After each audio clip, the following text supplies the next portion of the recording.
Quando nós vamos encarnar, então, olhando lá os 7 corpos, pensando no processo estrutural da nossa constituição física, para que a gente possa cumprir com a manifestação daquilo que a gente veio fazer. Então, vamos imaginar que no projeto de vida, então, para a construção dos corpos, a gente entra em contato com alguns arquétipos que fazem sentido para o planeta Terra, tá? Que aqui existem. Para fazer uma construção, para gerar uma vibração, para atrair a massa, para construir os corpos. Vamos imaginar que numa outra encarnação tivesse uma pessoa que ela brigou com os filhos, abandonou, enfim, uma outra condição que foi diferente e que eles brigavam, enfim. Aí nesta encarnação, aí ela desencarna, nesta encarnação ela entendeu o processo, escolhe vir mãe para tentar elaborar de novo esse padrão da maternidade e estabelecer um vínculo com esses que foram filhos e que agora de novo vêm filhos para tentar equilibrar esse amor. Tá? Ok, nesse momento em que ela entendeu qual é a função dela nessa próxima encarnação, estabelecer essa relação que não vai ser fácil, porque já foi construído enquanto ação uma relação difícil, aqui é só a reação da ação gerada na encarnação anterior. Mas ela escolhe passar porque é importante essa elaboração para equilibrar esses vínculos. Tá. Ela então escolhe vir com todas as características de mãe. Ela precisa ser a melhor mãe que ela puder ser para conseguir equalizar processos que foram muito ruins numa outra encarnação. Ok? E aí ela escolhe o mais mãe que ela pode ser. E aí vamos imaginar que no momento da encarnação, ela é colocada em contato com imagens que vão fazer, com imagens arquetípicas do que vai produzir nela a mãe. Então vamos pensar o que nos traz no planeta Terra algo muito maternal, tem a ver com Nossa Senhora, independente da religião, tem a ver com a Mãe Terra, independente das culturas. Vai ser colocado em contato com imagens primordiais que existem na nossa mente do planeta, e ela ali vai começar a ter, essa informação vai sendo passada, ela começa num processo de vibrar o campo, nessa vibração do campo ela vai construindo, vai atraindo massa, vai construindo o seu corpo astral como massa e forma o corpo físico com todas as propriedades desta vibração mãe. E aí ela encarna, e aí ela é aquela pessoa que você fala, não, desde pequena, e gosta da boneca, e cuida de todo mundo, e vai quer ajudar a avó a fazer comida, porque ela construiu tudo isso para ela criar um aspecto extremamente forte para que ela possa cumprir com o projeto de vida que ela escolheu elaborar. Certo? Então ela se constrói. Então o processo de encarnação, ele vem também através dos arquétipos para a gente poder encarnar no planeta, onde a gente vai criar as nossas protoformas. Nessa imagem primordial mãe, ela se construiu, tá ela na essência. Então ela é toda acolhedora, é aquele instinto maternal natural. E a gente vê algumas pessoas que são extremamente assim. Então uma pessoa, ela se constrói. Aí vamos imaginar que ela chegou aqui para ser mãe, ela precisa elaborar aqueles filhos e não vai ser nada fácil, porque já não foi, porque já foi construído. Okay.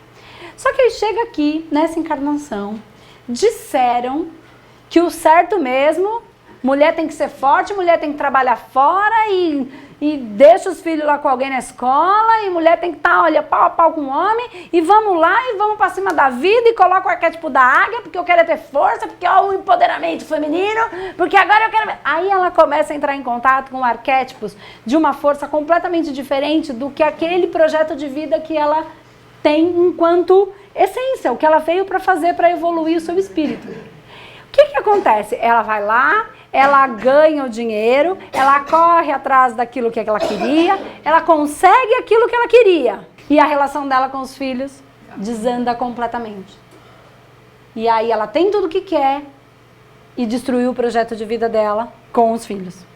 Porque o tem que para ele me, né? Eu tenho que ser assim porque o mundo me exige, para que eu seja aceita, eu tenho que ser de determinada forma. O meu sonho era ter ficado em casa, mas eu fui escutando o mundo. E aí eu não estou questionando essa pessoa a trabalhar. Não é isso que eu tô falando. O que eu tô questionando é ela ter deixado de ser mãe para ser águia. Ela mudou. E aí os filhos, quando ela chegava em casa, eles começam a ver uma pessoa superior, eles começam a ter uma percepção de uma distância e por mais que eles tentem se conectar, eles não conseguem. Então não tem a ver com trabalhar. Entendeu? Tem a ver com todos esses arquétipos que eu vou colocando na minha vida, independente de ter uma imagem ou não, que eu sou a média das 5 pessoas que eu mais convivo. E aí, isso aqui mal usado está deixando toda a nossa população em relação à morte uma sensação de impotência, as pessoas não têm força, porque a gente fica assistindo televisão. E detalhe, a gente assiste televisão e isso é real, e quanto mais isso é real, mais eu crio, e aí eu tô dando mais do mesmo. E a gente vai alimentando esse campo. E eu vou gerando um monte, e aí vai tendo as liberações hormonais, de força ou não força, fraqueza ou não fraqueza, para que eu cumpra ou não com o meu projeto de vida. Entende? Então fica fazendo uma força absurda para conseguir manifestar, só que o caminho fica indo para um outro lado completamente diferente. Aí eu consigo aquilo que eu quero, só que no final das contas eu gerei o quê? Uma dor. E aí a gente tem muitas das depressões, de que a vida é, a gente não aceita que a vida é como é, e a gente quer que a vida seja como eu inventei que ela tem que ser. E aí os casamentos acabam, e aí as relações ficam ruins, e aí as relações com o marido esfria, com a mulher esfria, porque tá tudo desordenado. E o arquétipo ele trabalha nesses lugares. Então, para a gente encarnar, a gente entra em contato. Quando você tem o seu principal, a sua função, missão de vida, que não necessariamente para um é uma coisa, para outra é outra. Tem pessoas que são de muitos, tem pessoas que são de poucos. Uma pessoa que precisa cuidar de uma criança que tem alguma deficiência, ela é 1 para 1, é 1 para 1. Dependendo do grau de deficiência, é 1 para 1. Né? E é ali que ela é feliz, porque ela construiu ali, ela se colocou em contato com esse arquétipo, essa é a imagem que é primordial do... Então, eu estou falando além do campo do inconsciente coletivo. Tá? Então, aqui a gente está falando de inconsciente coletivo, mas eu estou falando de uma coisa anterior para o momento da nossa encarnação. Tá? Não tenho muito como falar isso de outro jeito. Então, esse momento principal da encarnação, nós somos colocados em contato com os principais arquétipos para fazer o primeiro registro. E aí o que acontece? É a primeira informação que entra no vácuo quântico e aí é a minha essência. E aí começa. E aí a gente vai colocando um monte de outras informações depois e não entra em contato com a essência. Que é a primeira vibração. Então a essência está aí. Então eu preciso limpar um monte de coisa para entrar em contato com a minha essência. É o nosso trabalho aqui no Espaço Humanidade. Fazer os tratamentos para limpar. Né? Esse trabalho do manoterapeuta. Faz os tratamentos para limpar. Mas a pessoa precisa entender e aceitar a vida dela. Aí o sonho dela é uma coisa, o coração dela canta para uma coisa, mas ela acaba escutando todas as pessoas no entorno, a família, ou a cultura, ou a escola, ou enfim, o que quer que seja, e ela se abandona. Aí ela gera um influxo nela mesma.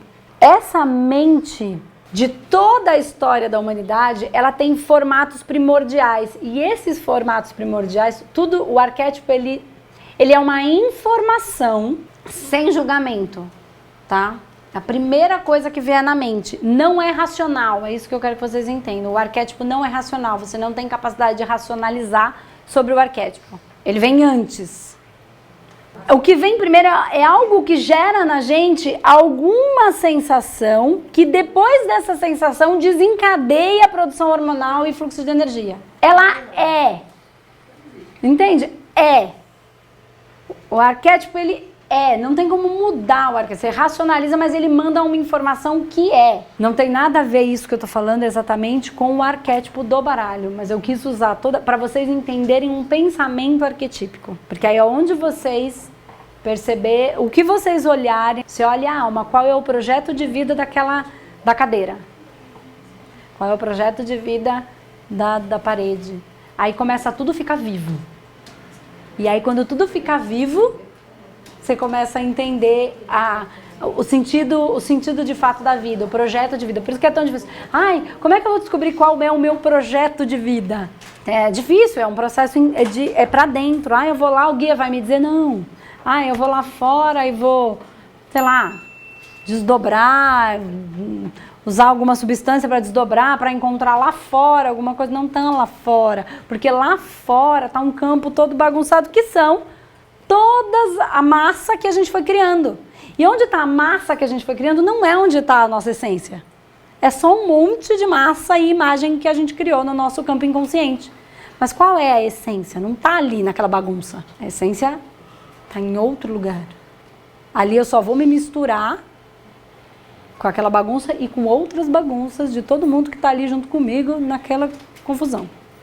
Naquele campo conectado. Não significa que uma pessoa que é mãe... Tem mãe que é mãe, mas não veio para resolver processos nenhum com os filhos. Ela só veio botar os filhos no mundo. Então, às vezes, perceber coisas que estão no nosso entorno, tá? Pra gente tentar ver como é que tá aí a coisa. Então, por isso a gente fala, não fica assistindo televisão, você fica assistindo esse monte de programa, e essa coisa, né, essa coisa nada. E a pessoa fala, mas eu vou ficar fora do mundo, que assim eu vou ficar alienado ao mundo. Ah, que mundo? Que mundo você quer viver? Não é que a gente está ali nas coisas, não, a gente não sabe que as coisas estão acontecendo, mas se eu ficar ali eu só vou gerar mais impotência em mim mesmo, e assim, nem vou fazer nada porque não tem o que se fazer. O que não é verdade, tem muito o que se fazer. Se cada um que está lá assistindo televisão, desligasse a televisão e fosse fazer uma coisa para melhorar o mundo não estava do jeito que ele está. Pelo menos o Brasil, vai. Vamos dizer, o mundo todo em guerra são diferentes, né? Mas aqui a gente tem livre-arbítrio. Tem página 2, mas a gente ainda pode escolher algumas situações, né? A gente tem muito mais livre-arbítrio do que muita gente, tá? Então é isso, então não é que é ruim ou é bom. De acordo com alguns projetos, algumas coisas, aqui canta o coração, a gente precisa se colocar melhor. Então ele funciona muito, é só porque é muito fácil da gente perceber para o presidente dos Estados Unidos, está perfeito, ele é mesmo o topo da pirâmide, o dono do mundo praticamente, tá certo para esse cargo. Agora, o pai de família, que você tenta chegar para conversar com seu pai e não consegue, e às vezes ele até queria, você não consegue. Não consegue. Tá?